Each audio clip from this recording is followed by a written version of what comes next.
stable, mais il y a des choses qu'on peut remettre sur la table. Allons voir ces écueils. Oui, le tableau avec vous, Françoise, de l'identification des missions, des programmes et actions dans le respect de la lettre et de l'esprit de cette fameuse loi, de la loi. L'architecture budgétaire actuelle présente de nombreux manquements qui ont du reste été relevés par la dernière mission du FMI. Je pense que vous avez suivi les informations. J'espère qu'il n'y a pas que les nominations, les installations et les passations. Il faut souvent lire. Qui vous intéresse, monsieur. Écoutez attentivement le conseil, le communiqué final du conseil des ministres. Avant les nominations. N'attendez pas seulement le nom de Kumba au titre des missions et les mesures individuelles suivantes.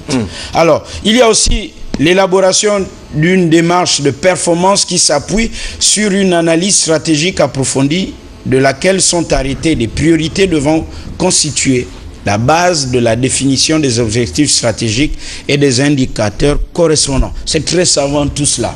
Ça veut dire quoi? Vous suivez pas? Non, c'est pas qu'on ne suit pas.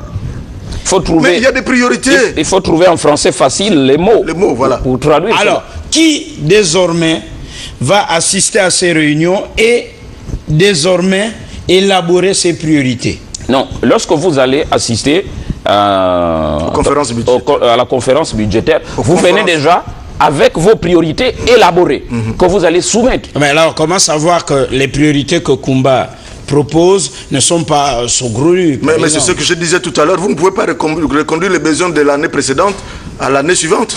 Ce n'est pas possible. Non, mais ceux qui sont là-bas, c'est des économistes. C'est pas cela qui fait... Non, ils analysent. Vous posez tout ça sur la table et ils analysent, ils voient. Je crois que désormais... Mais malheureusement, avant, on ne le faisait pas. On reconduisait systématiquement les mêmes lignes budgétaires. Ah bon, c'est Atiga, écoutez, reconduisons la même chose. Donnez-lui 2 stylos, 3 téléphones, je crois que c'est bon. Alors, les DIRCAF et les DCP sont désormais on va le voir. Rattachés à la direction générale. On va le voir au prochain tableau. alors. Désormais, les DCAF, directeur de centrale administrative et financière, sont rattachés à la direction générale du budget. Et les DCP, les directeurs centraux de personnel, je crois. Travailleront directement avec la direction générale du budget parce que c'est elle justement qui a la gestion du budget de l'État. Donc les hommes et les femmes. Oui, les hommes, les moyens humains et matériels. Voilà. Alors, de l'absence d'adaptation des structures administratives et du système d'information, support d'exécution des opérations budgétaires et comptables par rapport au nouveau mode de gestion basé sur la performance. Donc, les structures administratives et du système d'information. Alors, les supports d'exécution des opérations budgétaires et comptables, c'est quoi? Elles sont sous-équipées, les administrations? C'est le cas de le dire. Les laboratoires ne fonctionnent pas très bien pour élaborer. L'administration gabonaise se plaint toujours du fait qu'elle ne soit pas... Elle n'est pas aussi connectée.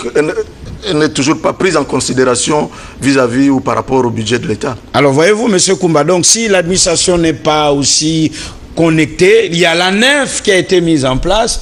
C'est un exemple. Oui, et il faut donc que les besoins qui se font sentir au commissariat de Sogatol soient connus à venue de Cointé à l'instant T au bureau de Jean-François Ndongou et au bureau du général Mistoul, tout comme au poste de Moulengi Binza ou Mabanda, si vraiment il y a poste là-bas, par exemple, ou au commissariat. Oui, mais un pays sérieux devrait se gérer comme ça. Tenez, par exemple, le cas de la sécurité, vous qui parlez d'interconnexion des services. Lorsque Kumba a commis un forfait à Tchibanga, mais à Libreville, ce n'est pas connu. Je peux venir à Libreville et demander un excès de casier judiciaire parce qu'on n'aura pas au préalable enregistré ce que j'ai commis comme forfait à Tchibanga. On peut me délivrer un casier judiciaire vierge. Autre écueil avec vous, Françoise. Voilà. Donc, au-delà de l'absence d'adaptation des structures administratives et du système d'information, il y a l'absence de textes d'application, notamment en matière de comptabilité et de contrôle, ainsi que le manque de formation des acteurs aux méthodes de gestion axées sur les résultats. Responsables des programmes, responsables du budget opérationnel de programme, responsables des unités opérationnelles de programme, opérateurs de l'État, DCAF, donc directeur administratif et financier, directeur du personnel, DCP. Alors, il faut donc outiller aussi les acteurs qui vont animer. Voilà, mais oui, en absence de cadre juridique, comme ils le disent, sur quoi ils peuvent s'appuyer pour faire leur travail? Alors, donc là, ce sont ces écueils qui ont empêché déjà la mise en place depuis 2002 de ces projets. Un autre tableau, oui, je crois. un autre élément avec vous?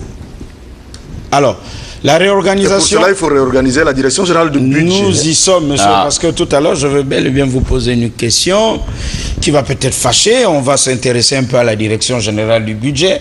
Il y a quelque temps, on a parlé des impôts et là, on va un peu parler de la DGB. Alors, dans le cadre de la mise en œuvre effective de ces réformes, le décret numéro 0-1229/PR/MBCPFPRE du 13 octobre 2011 portant réorganisation de la direction générale du budget a été pris pour mieux harmoniser les structures de cette entité avec la nouvelle donne impulsée par la réforme budgétaire. La nouvelle donne impulsée par la réforme budgétaire. Donc, on ne peut pas vouloir d'un pays émergent ou rêver à cette émergence du Gabon si on a encore les vieilles habitudes de gestion et de programmation.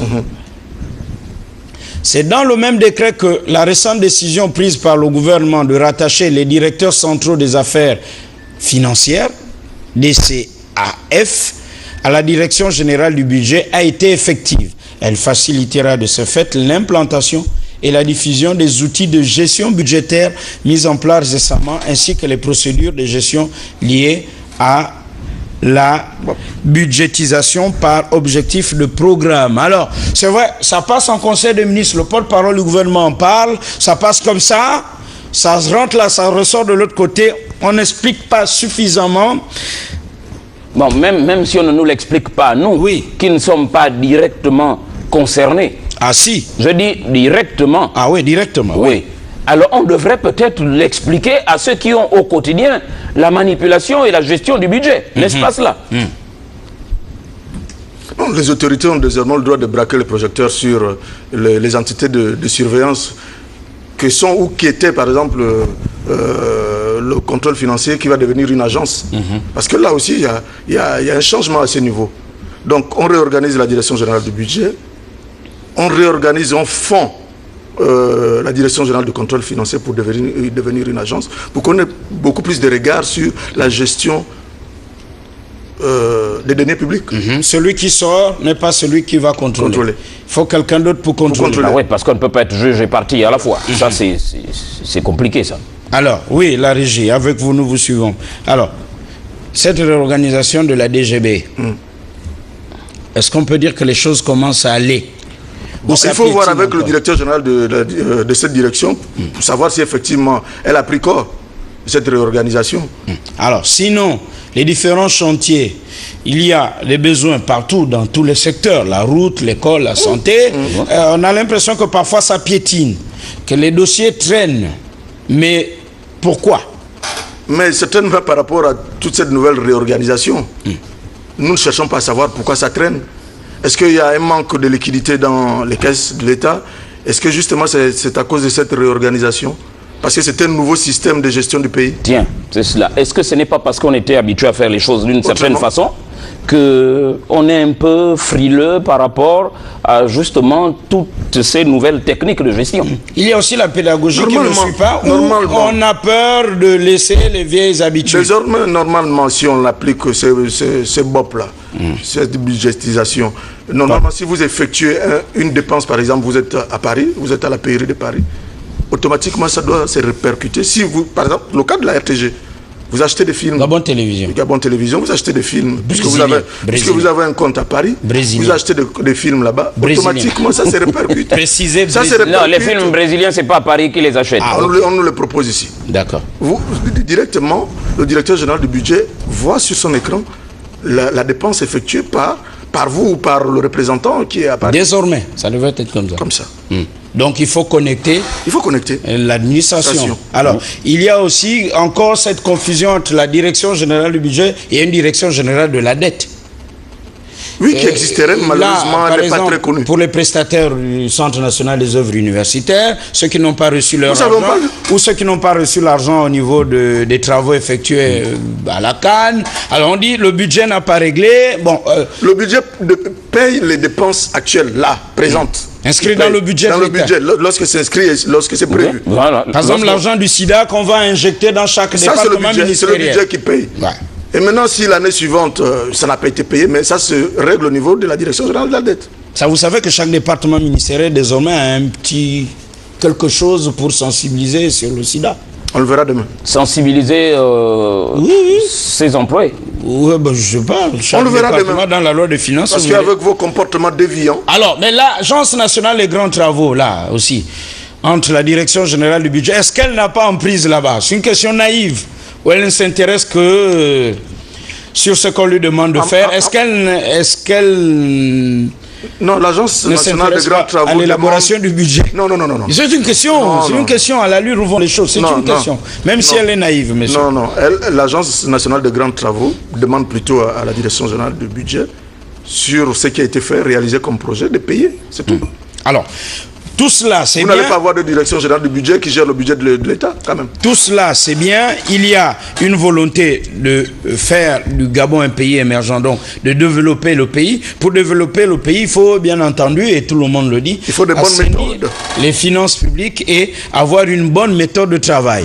Un peu à l'exemple un peu d'un bon ouvrier, pour atteindre un objectif, il faut avoir, ou d'un bon élève, il faut avoir une bonne méthode de travail. Alors, est-ce que tout le monde joue le jeu? Est-ce que tout le monde rame dans la même direction? Je vous poserai la question de suite. Voyons le troisième élément.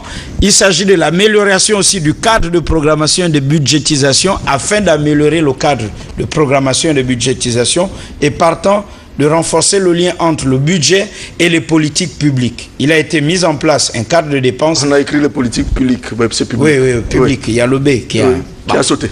Il a été donc mis en place un cadre de dépenses à moyen terme, en abrégé CDMT. Le CDMT est un instrument de programmation triennale glissant permettant de placer la gestion budgétaire dans une perspective pluriannuelle, donc en plusieurs années, en cohérence avec un cadrage macroéconomique préalablement défini. À travers cet outil, l'objectif recherché par les autorités gabonaises est de rendre opérationnel le plan stratégique Gabon émergent. Le mot est lâché. Donc, pour parler plus simplement, et si on devait expliquer ça aux Gabonais, le Gabon émergent qu'il y a à l'IVE, il faut de l'argent. L'argent est là. Mais pour que l'argent ne soit plus détourné, il faut assainir. Pour assainir, il faut de nouvelles méthodes de... Pour réaliser les projets que nous avons mis en place, il faut les voir à long terme. Et vous avez oublié un détail dans ce que tu disais, je voulais ajouter ça depuis longtemps. Il faut aussi de l'honnêteté de la part de ceux qui gèrent justement ce pognon. Alors, ces nouvelles méthodes, est-ce que tout le monde accepte mais est-ce que vous avez le règlement? Est-ce que vous avez le choix? Est-ce que les gens ne sont pas réfractaires parce qu'ils ne pourront plus bouffer? Voilà, des questions. Alors, ce que vous voulez... Mais la bouffe est finie? Oh, pas vraiment. Surtout quand on sait, et c'est la question, le poste de directeur général du budget ou la direction générale du budget, la structure, l'administration, est un poste très convoité. Alors, par tous les moyens nécessaires, il faut y accéder. Alors, est-ce que le président de la République n'aura pas aussi, ne tombera pas dans le piège où il va peut-être passer le temps à gérer les humeurs, les états d'âme et les calculs entre... dans la gestion des pays. Il n'y a pas d'état d'âme, il n'y a pas de pardon. Des calculs au sein de la direction générale du budget avant d'abord de faire appliquer cette lettre. Si vous voulez vous développer, il n'y a pas d'état d'âme à faire. Vous avez imposé un rythme de travail. Celui qui ne suit pas, écoutez, il est mis de côté. Il y a quand même un peu trop d'intrigue, il y a trop de pots de banane à la direction générale du budget. Ça, je ne sais pas. Ce n'est pas un milieu que je fréquente vraiment. Mais bon. Je ne peux pas confirmer ce que je ne sais pas. Mais qu'est-ce qu'on fait pour justement vulgariser tout cela? Sur du papier, c'est bien élaboré. Mais certainement dans l'applicabilité, ça se fait. Voilà, mon problème c'est celui-là. Je le dis souvent. Comment? Mais on voit ça. Non, mon problème n'est pas tant au niveau de la vulgarisation. Oui, mais si. C'est l'applicabilité qui nous intéresse. Mais si, là par exemple, on s'attend à ce qu'il y ait encore un autre tsunami. Dit-on, on va changer dans l'administration. Est-ce que ceux qui vont prendre les nouvelles fonctions ont les termes de référence? Sont-ils informés de ce qui se passe? De la nouvelle façon de gérer les je suppose qu'ils ils le sauront. Lorsque vous arrivez, vous trouverez des dossiers. L'administration y continue. C'est vous qui avez coutume de le dire. Donc, ils trouveront qu'il y a un cadre de travail qui existe. Ils ne feront plus rien d'autre qu'à pouvoir prendre le train en marche. C'est cela. Alors, le fameux plan, le plan Gabon émergent, entre autres, et ce plan qui comprend donc 5 axes stratégiques se décline en 20 plans opérationnels sectoriels qui constitue le programme quinquennal 2011-2016. Alors, moi, ça m'a fait penser à quelque chose. Le président, en recevant, pendant cette réunion au palais avec l'Agence nationale des grands travaux, quand il a parlé de combien? 12 000 milliards. Alors, ça a certainement fait sursauter. Est-ce que le président a eu raison de parler de ces fameux 12 000 milliards jusqu'en 2000, dans 5 ans, je crois? Je crois, ouais. Est-ce que ça n'a pas donné le vertige à l'Agence nationale des grands travaux? En disant, aïe, aïe, il a lâché la barque atomique, il y a 12 000 milliards dans l'air, il faut aller vers les 12 000 milliards. Oh, je pense pas. Gardez le fil de vos idées. Alors, donc, 2011-2016, les allocations budgétaires ont donc été faites selon ces axes stratégiques sur la base d'un cadrage macroéconomique préalablement défini. De plus, les axes stratégiques se déclinent également en 22 principales missions. Bon, on espère que tout est tracé là. Toutes ces informations que nous avons eues, j'espère que la direction générale du budget s'ouvrira nous pour en parler. Le gouvernement est mis en place. Il y a une nouvelle administration, dit-on, qui va arriver. On espère qu'elle va appliquer à la lettre cela. Alors, il y a aussi, et pour terminer, la mise en place de la comptabilité spéciale des matières. La comptabilité des matières, qu'est-ce que c'est? C'est l'ensemble des procédures, des techniques et des outils permettant d'enregistrer les mouvements des éléments du patrimoine administratif. Ça, c'est très important. Bien élaboré, bien précisé. L'un des objectifs de la comptabilité des matières est d'améliorer. Il y a aussi les véhicules à l'intérieur. Bien meublé. Oui. Bien meublé, tout ça. Immeuble, donc, ceux qui changent de fonction et déménagent le bureau la veille, très tard dans la nuit, entre minuit et 3 heures du matin. Devront répondre. Il faut que le successeur aussi le déclare. Oui. Il faut le dénoncer. J'ai occupé le bureau vide, par exemple. Hein? Oui. Ça peut se dire. Il ne faut pas avoir peur de le dire. Donc, disais-je, l'un des objectifs de la comptabilité des matières est d'améliorer la connaissance patrimoniale. Cet objectif repose en particulier sur une meilleure connaissance par les gestionnaires de la composition de leurs actifs immobilisés, du point de vue tant physique, par le biais de recensement que comptable, au moyen de la détermination de la valeur nette comptable de chacun des éléments composant le patrimoine immobilisé. À vos souhaits, monsieur. Merci. C'est clair à ce sujet. Il faut désormais déclarer quand vous arrivez à la tête d'une administration, ce que vous avez, et le redéclarer lorsque vous partez de l'administration. Oui. Mais ça ne se fait toujours pas. Là, je dis, tout ça est bien élaboré, mais on va commencer par le gouvernement. A-t-on déclaré ce qu'on a trouvé, et en partant, a-t-on déclaré ce qui est resté? Non. Rien ne se fait. La preuve, là, au niveau des certains ont emporté jusqu'aux moquettes, au fauteuil. Alors. Ce que j'ai dit, ça a du mal à marcher, tout cela. Alors, à prendre corps. J'ai dit, bon, voilà pourquoi je disais qu'il faut une dose d'honnêteté de la part de chacun. Alors, le guide de montage de projet, 5e élément. Le guide de montage de projet est un instrument conçu par la Direction générale du budget dans le but d'accompagner les administrations à mieux exprimer leurs besoins de financement dans un processus normé. Donc, qui tient compte de la vous parlez de priorité, c'est cela justement. Et tenant compte des standards internationaux en matière de gestion de projet et des spécificités nationales. Cet instrument devra améliorer la préparation budgétaire et permettre d'encadrer les administrations dans leur expression de besoins afin qu'à terme l'exécution des projets de développement soit plus aisée. Donc, lorsque vous affichez les priorités, mais c'est bien élaboré. Et à la fin, vous avez votre projet qui s'achève sans problème, que vous mettez en place sans problème. Et pour revenir à votre anecdote de 100 000, vous avez vos 100 000 quand vous avez listé vos besoins et vous évitez d'acheter n'importe quoi lorsque vous avez... Vous avez même un reliquat. Bien sûr. Vous avez même un reliquat. Et que les choses sont bien énoncées. Alors, tout cela a du mal à quand même à prendre corps. Vous le constatez comment ou bien? Est-ce que ça a déjà été inculqué à l'endroit de ceux qui gèrent les deniers publics? Est-ce que c'est une projection ou c'est ça réellement démarré? Voilà, Il faut des journées portes ouvertes à la DGB, dans ce cas, ou bien organiser d'autres séminaires avec vous savez, lorsque vous organisez les séminaires, vous savez ce que ça engendre derrière? C'est des dépenses de plus. Ou bien on est encore préoccupé, ce que je disais. Il faut donner un cahier de charges désormais aux administrations centralisées, personnalisées, et peut-être aux agences aussi. Oh, c'est encore la guerre des postes. Mais qu'est-ce que la guerre de poste a à voir avec la gestion? Si on est préoccupé par le poste, à occuper la place d'un tel, du coup, on oublie ce pourquoi on a été... Lorsque vous regardez comment les choses se font aujourd'hui, désormais, je pense que chacun aura sa chance à gérer une administration, ou peut-être aussi aller au gouvernement. On ne fait plus carrière au gouvernement. 2 ans après, 3 ans, c'est bon, merci, on prend d'autres personnes. Alors, donc parler de la préoccupation des uns des autres par rapport à certains postes, je ne pense pas. Alors, pourquoi ce poste est tant convoité, être DGB au Gabon? Moi, je ne veux pas parler de ça. Pourquoi vous personnalisez les choses? Non, je ne personnalise pas. Il y a des objectifs, on ne regarde pas ce qu'on a écrit, on regarde peut-être la personne ou ce qu'il y a à l'intérieur.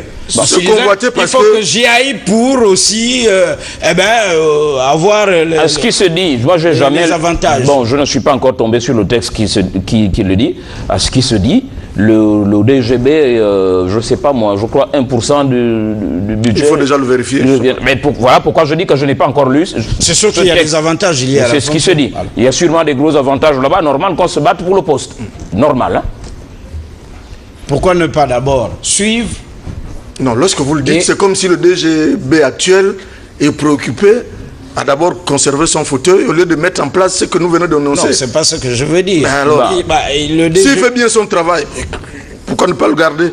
En dehors du DGB, il y a le DGB, c'est vrai. Il y a aussi les autres directeurs. Est-ce qu'on se soucie à travailler, mettre en exécution? C'est des personnes censées penser le contraire, c'est être méchant envers ces personnes. C'est une question que je pose. Non, ou bien à l'intérieur, chacun veut prendre aussi la place de l'autre. On n'a pas le droit d'être. C'est des personnes censées. Je crois que chacun de nous, à son petit niveau, travaille pour que ce pays-là soit émergent.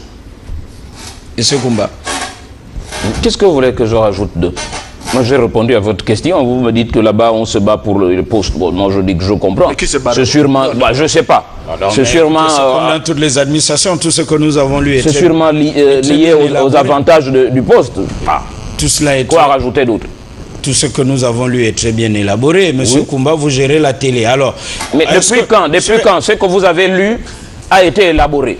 Et l'applicabilité de tout ceci a commencé quand? Ce que je dis, M. Koumba. Moi, je vous disais vous gérez la télé, du coup, M. Atiga, au lieu de vous accompagner dans la gestion de la télé à nous mettre les bons programmes, M. Atiga fait tout pour peut-être aussi prendre le poste. Et du coup, on n'atteint pas les objectifs. Non, monsieur, si vous faites votre travail en mettant sur pied une feuille de route bien élaborée avec des bons chronogrammes, et maintenant avec, comme vous l'avez dit là tout à l'heure, en spécifiant bien comment la dépense va se faire, je ne vois pas pourquoi les choses devraient coincer. Je ne vois pas. Et puis, si on vous évalue à mi-parcours, vous n'avez pas fait la première partie du boulot, écoutez, à la fin, si ça n'a rien donné, qu'on vous vire de là, c'est tout. Voilà. Je ne vois pas pourquoi on tergiverse. Alors, celui qui doit nommer, c'est le président de la République et le Premier ministre. Je ne vois pas pourquoi vous...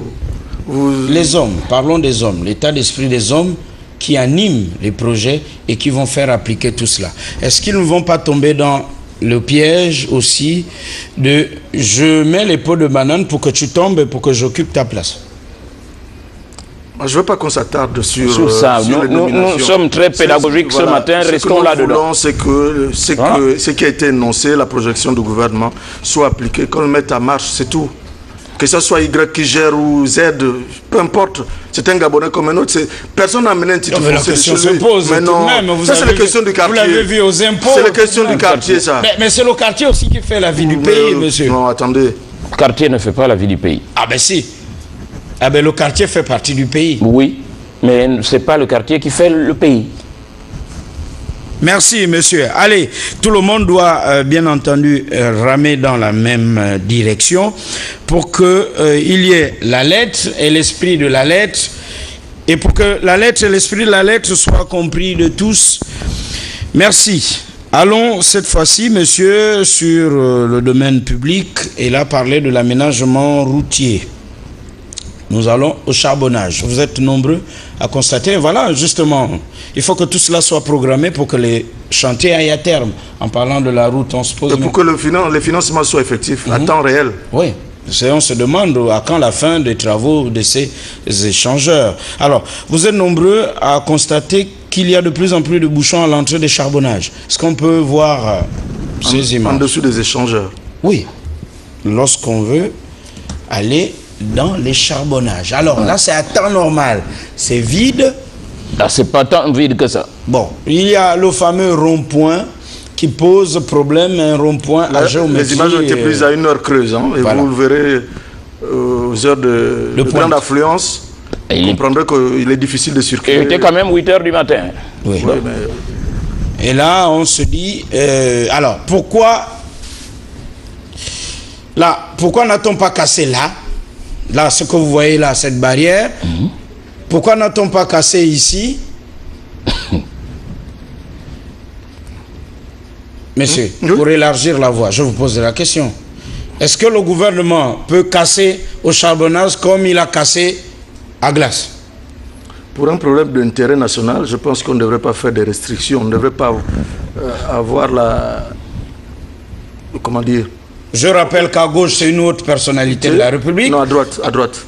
À droite, oui. À droite. À gauche, sont les commerçants, mais aussi le temple Rose-Croix ou franc-maçon. Je ne sais pas. Franc-maçon. Ben, comment ne dites pas que je sais pas? Je ne sais pas, c'est pas écrit. Je n'ai écrit nulle part. Intelligent que vous lisez. Oui, monsieur, si Jeune Afrique dit, Jeune Afrique n'a pas montré une photo avec les écriteaux au charbonnage. Au Gabon pour des reportages. Ouais. S'ils le disent, vous savez que là, c'est le temple franc-maçonnerie au charbonnage. Bon, alors, il n'y a pas d'écriteaux et c'est pas ça le plus important. Avançons sur la route. Donc là, il y a ces bouchons. Voilà, ça coince là. Et la question simple et logique, pourquoi a-t-on cassé à Glace pour dire on va améliorer, pour agrandir la route sur la nationale? Pourquoi ne casse-t-on pas là aussi pour élargir la voie quand on sait que ça devient rikiki et ça crée les bouchons entre le lycée Blaise Pascal à midi et l'autre côté, impossible de circuler malgré la volonté des policiers? J'ai tenté de dire que pour un problème d'intérêt national, on ne devrait pas avoir de restrictions. On ne devrait pas... Non, là c'est une autre personnalité. Non, là c'est... comment tu l'as dit là? C'est le temple de la franc-maçonnerie. Non. On veut améliorer les conditions de vie des Gabonais. Donc on ne devrait pas avoir des barrières ou avoir une certaine peur. Là, le problème n'a pas été résolu. Vous avez construit un échangeur, un pont. Malheureusement, on rencontre les mêmes problèmes qu'il y a 1 an, 2 ans. Sans oublier ceux qui ne comprennent pas toujours le code de la route, qui conduisent n'importe comment. Parce qu'il y a un sens giratoire en dessous de l'échangeur. Mais mon Dieu, allez voir comment on conduit par là-bas. Pourquoi ça coince? Écoutez, ceux qui ont réalisé les études... Fait dans la complaisance? Ont certainement fait dans la complaisance, c'est tout. Est-ce qu'on peut donc casser là-bas? Mais bien sûr, on peut casser, Gabin vient de le dire. Mais je pense qu'on va même casser. Mais pourquoi avoir d'abord fait ça? Je pense qu'on va même casser. Va-t-on indemniser là-bas? Bah écoutez, quand vous cassez, vous indemnisez. Si la personne, le propriétaire du terrain, vous prouve qu'il avait un titre foncier. Mais au niveau de Glace, on n'a pas indemnisé. Sur la nationale, on n'a pas indemnisé. Mais attendez, on a dit vous êtes sur non, la nationale, on a indemnisé. Arrêtez. Ah bon, on a indemnisé sur la nationale. Oui, que dis-je, oui. À Glace, on n'a pas indemnisé. Pourquoi? Mais parce que les gens ils empiétaient sur le domaine public. Est-ce qu'on peut avoir une image en plan large? J'espère que ça ne va pas fâcher. Arrêt sur image. Là, ils ont empiété sur le domaine public. Oui. Allons voir une autre image, la barrière de droite, là-bas. Toute blanche. Est-ce que là-bas aussi n'a pas empiété sur le domaine, arrêt sur image, sur le domaine public? C'est quand même exagéré là. Si on casse il empiète sur le domaine public. Oui, c'est exagéré la barrière. Si on casse chez lui, ou bien c'est peut-être pas nous qui disons cela, qui incitons à la désobéissance ou en disant qu'on a dit... Mais quelle désobéissance? Si on cache chez lui, l'État devra indemniser cette autre personnalité ou pas? Mais je dis, s'il prouve que c'est son terrain, il a des deux... Non, mais là, c'est le domaine public. Là, c'est le domaine public. Il empiète sur le domaine public. Là, ce n'est pas un problème de titre foncier. Pourquoi? Pensez-vous que le gouvernement pourrait venir, ça veut dire le ministre des Travaux publics, le ministre de l'Intérieur, comme on l'a vu jadis, venir avec le génie militaire et casser la barrière de cette autre personnalité comme ils l'ont fait à Glace? S'il est prouvé que cette barrière gêne, on devra la casser. Mais elle gêne. Je vais vous prendre un exemple. Lorsqu'on a commencé à construire la deuxième voie qui mène de l'aéroport jusqu'au carrefour Gigi, la famille Baird a cédé une partie de son terrain. Est-ce que ça a causé de problème? Ça n'a pas causé de problème. C'est comme là, si le gouvernement pense qu'il faut agrandir la voie et il faut donc toucher la barrière de ce hauts dignitaires, on le fera. Et d'ailleurs, l'exemple que pourra prouver ce haut dignitaire pour montrer qu'il est effectivement en phase avec les autorités du pays, c'est de céder une partie de son terrain. Est-ce qu'on peut revenir légèrement sur les images? Il y a une très belle vue aérienne là où on voit bien l'absence de fluidité dans cette zone des charbonnages. Donc, il est permis de rêver, voilà, à cet endroit. C'est vraiment... C'est le kiki. Ouais, c'est vraiment pas beau et au niveau de la géométrie architecturale. Et même ce qu'ils ont placé au milieu de la voie. On se rend compte que la voie est plus grande d'un côté par rapport au côté plus grande du côté droit par rapport au côté gauche. C'est pour protéger la barrière, monsieur. Blanche. Oui. Il faut la réduire. Merci. Eh bien, les Gabonais attendent voir si, bien entendu, ce qui est appliqué au point A le fera-t-on au point B. Allez, on va terminer avec ces images. Les eaux usées à Libreville, un problème de santé publique. Oui, l'avant-dernier reportage. Nous allons voir le cas Nzéayon 1, à l'école publique de Nzéayon 1. Avec vous, la régie, le calvaire que vivent ces enfants et ces enseignants. C'est un problème de santé publique finalement, les eaux usées. C'est même un problème pour nos routes, pour le bitume. Alors, quelle solution proposez-vous, monsieur? D'abord, d'où viennent ces eaux? Il faut, tant que la ville n'est pas assainie, tant que la ville n'est pas viabilisée, forcément vous aurez ces problèmes parce que vous ne saurez jamais d'où viennent ces eaux. Parce que là, il n'y aura pas de responsables. Il y a par endroit les eaux usées et il y a par endroit les eaux de ruissellement. Mieux, il y a des endroits où la nappe phréatique est à fleur. Résultat, l'eau sort donc du sol et se déverse dans les cours d'eau qui jalonnent notre ville. Maintenant, pour ce qui est des eaux usées, chacun dans sa barrière devrait avoir son puisard. Vers lequel il oriente les eaux. Ce qu'il semble, c'est que personne n'a un puisard, encore moins une fosse septique. Mais voilà. Donc ça crée cela parce que ça, vous voyez, ces eaux sont noires. Ça, c'est des eaux qui sortent de fosses septiques. Et il y a la mousse qui s'installe, ça veut dire que c'est des eaux sales. C'est à l'entrée de l'école. Lorsque vos moinas quittent la maison bien propre, et lorsqu'ils rentrent le soir, vous êtes loin de vous imaginer... C'est de la matière fécale qui se voit là. Non. Pas du tout. Ah bon? Vous êtes loin de vous imaginer quel risque ils prennent chaque matin. Mais c'est des eaux qui sortent d'une fosse septique en tout cas. Alors est-ce qu'on peut là penser que l'école aussi rend malade? Parlez simplement. Ben oui. Là c'est l'action de l'éducation nationale. Vous envoyez votre fils à l'école tous les jours. Il revient malade. Qui semble sain et qui reviennent là-bas. Le ministère de l'Intérieur à travers les mairies d'arrondissement aussi. Ça devient une préoccupation urbaine. Les eaux usées, on n'en parle pas suffisamment. On parle des nids de poules sur la voie publique, mais ces eaux usées. Non, il faut véritablement un cadre juridique, parce que je crois qu'on devrait infliger des amendes. Il faut qu'on mette sur pied un cadre juridique pour orienter et sanctionner tous ces mauvais comportements. Pour infliger des amendes, ben oui, il faut déjà que vous ayez une ville tracée. Non, mais monsieur, c'est pas parce que la ville n'est pas tracée qu'on doit déverser ses urines et que sais-je encore sur la voie publique entre nous. Entre nous. Qu'est-ce qu'elle a de voie publique là, cette voie? Avec ces nids de poules, qu'est-ce qu'elle a de voie? Arrêtez, c'est pas parce qu'il y a des nids de poules que ce n'est pas la voie publique. Bah oui. On circule bien sur cette voie. Et comment? Comment? Ça, c'était un autre problème. À l'entrée d'une école, c'est un véritable danger pour nos moinas. Allez, le téléphone est ouvert, monsieur. Les enfants ne sont pas comme nous. Vous avez les règles d'hygiène, vous savez qu'il ne faut pas toucher le sol, mais les enfants, ils courent partout. Là-dedans, ils plongent leurs pieds, ils ont les mains partout. Allez, vous pouvez donc réagir aux différents sujets que nous avons abordés ce matin. Sifgab, la situation des jeunes promoteurs, des jeunes hommes d'affaires gabonais, le cas avec la sauce tartare, l'opération libérer les trottoirs, les commerçantes qui sont livrées à elles-mêmes. Nous avons parlé de la budgétisation par objectif de programme. On espère que la nouvelle administration, le nouveau gouvernement prendra en compte les recommandations. Ouais, et l'accès au charbonnage, la fluidité pose un problème, et les eaux usées à Libreville, le cas de l'école publique de Nzéayon 1. Allô? À l'entrée de l'école. Allô? Bonjour. Oui, c'est pour intervenir à l'émission. Allez-y. On vous écoute. C'est par rapport à l'administration gabonaise. Oui.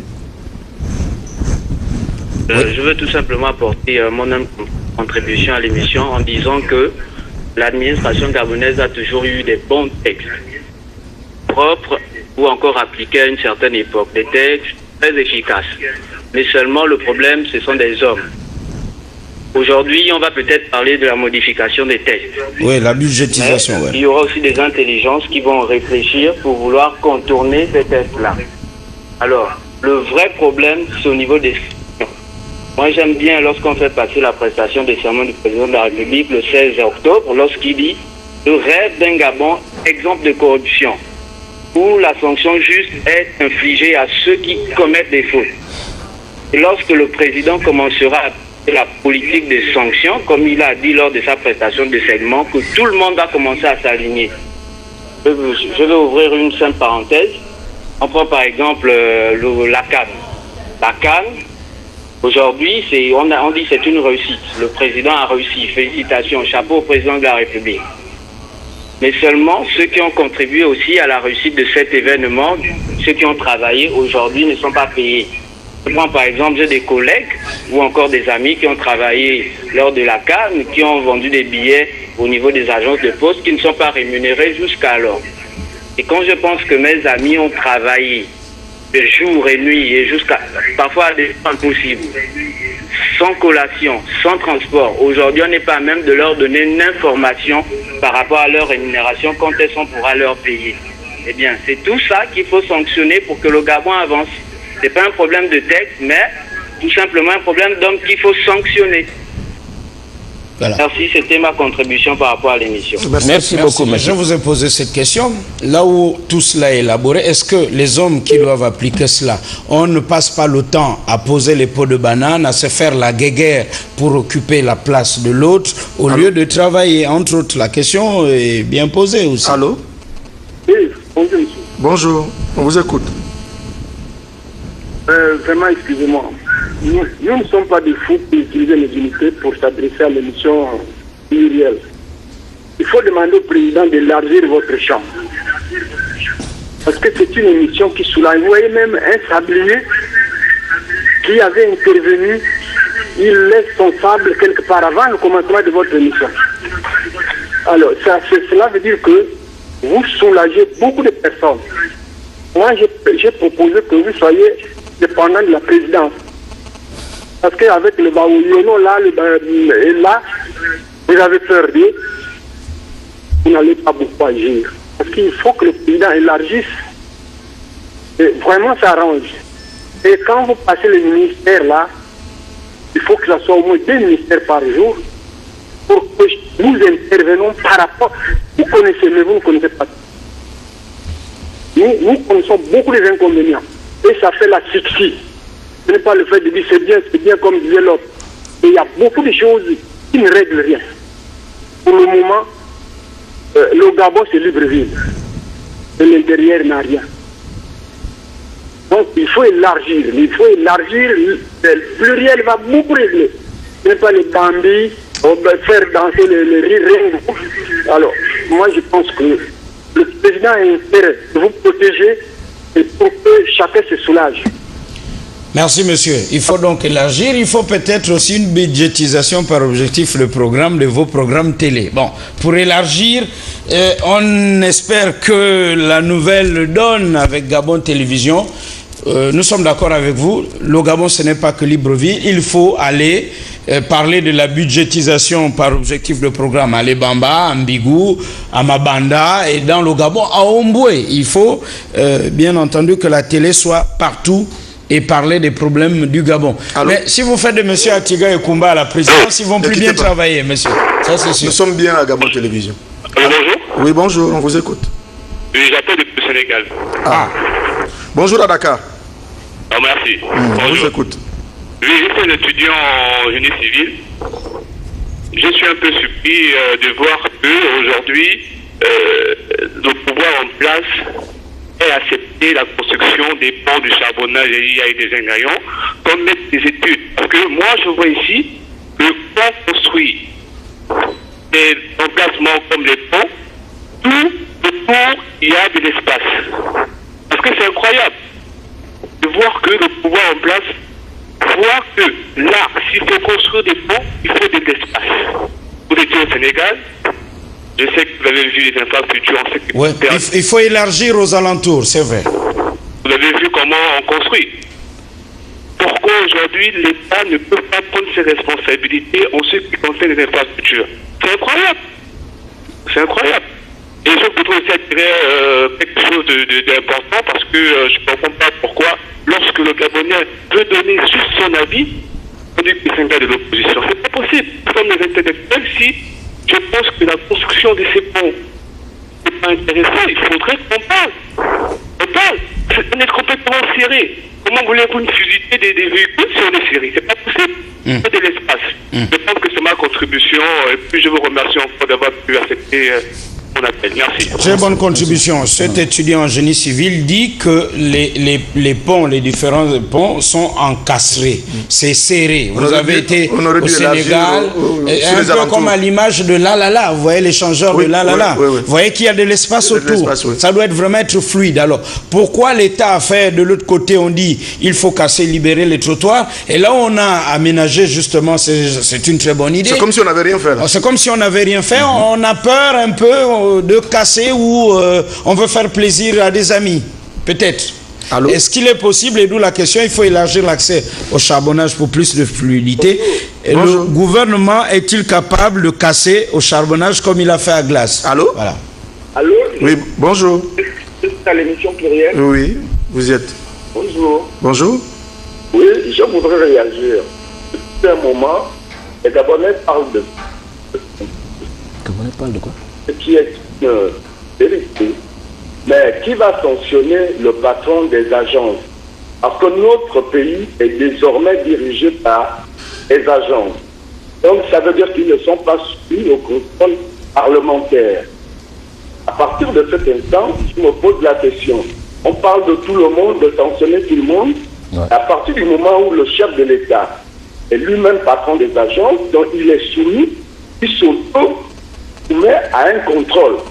Maintenant, lui qui va le sanctionner, parce que si nous créons des agences et que ce sont des agences qui ne peuvent pas être fonctionnées, qui vont fonctionner comme cela, il y a un problème. Oui. Le pays fonctionne à double détente, ça veut dire un gouvernement typé et des agences qui deviennent les gouvernements parce qu'on fait la relation. Vous verrez qu'il y a un double emploi. Les mêmes fonctions, les mêmes attributions qu'ont le gouvernement. Vous prenez par exemple l'agence des grands travaux, l'agence de grands travaux qui va faire, mais qui contrôle ces agences de grands travaux? Quand on sait que le président, le chef de l'État lui-même est patron de ces agences. Donc, c'est bien de parler de sanctions, mais il faut déjà que nous présentions les choses clairement. Notre pays, les choses ne se passent pas clairement. C'est un peu ma contribution. Merci. Très bonne contribution.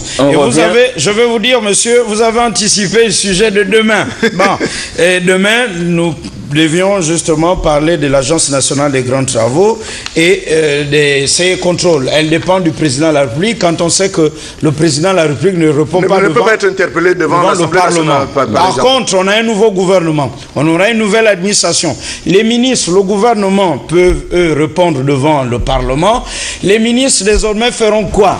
Est-ce qu'ils vont juste gérer la paperasse et la fluidité des ressources humaines? On en parle demain. Ou ce sont les agences des grands travaux, le directeur général des grands travaux qui dit au ministre de l'Éducation nationale, venez à mon bureau, et bien ça c'est comme ça. Ainsi de suite. Ou celui de la santé ou des travaux publics. C'est bien le sujet de demain, n'est-ce pas? Allez, merci. C'était Pluriel. Nous étions très heureux d'être chez vous. Demain, 7h30, 40 ou 45. Bon, 30. C'est selon. 30.